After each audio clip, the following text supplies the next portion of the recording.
starts now. Thanks for joining us for News at 10. We're continuing to track some more tropical activity around parts of the Atlantic on the heels of Helene. First Alert meteorologist Tony Chiavaroli joins us. And Tony, thankfully, no forecasted tropical activity heading to the Carolinas right now. No, this is something, Hannah, that's not going to be making its way up this way, barring any drastic changes. This is something that needs time to actually develop.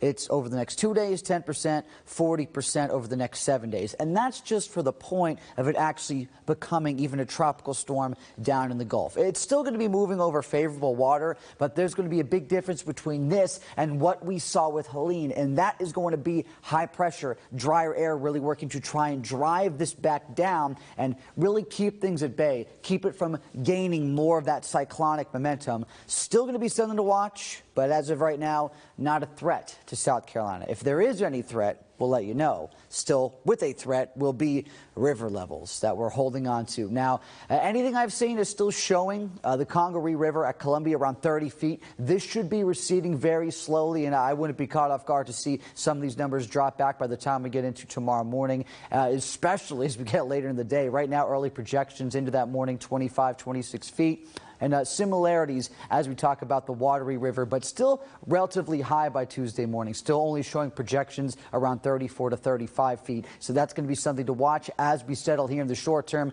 at least as we go here and onward. For some reason, that day didn't change. It should say Tuesday. This is not Sunday. This is for tomorrow, mind you. 84, partly cloudy. Let's focus on the positives. Some drier weather in the near future ahead in your neck of the woods. All next.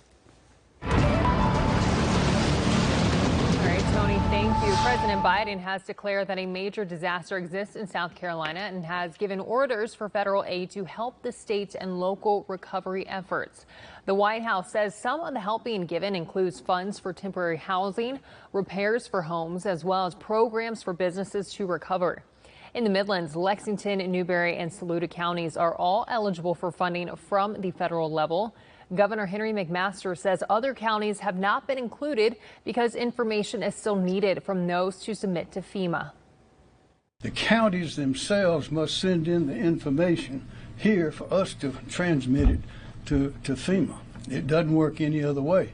And if incorrect or fraudulent information is sent in, that is a federal crime. Governor McMaster says more county officials should be reaching out to submit information for that relief.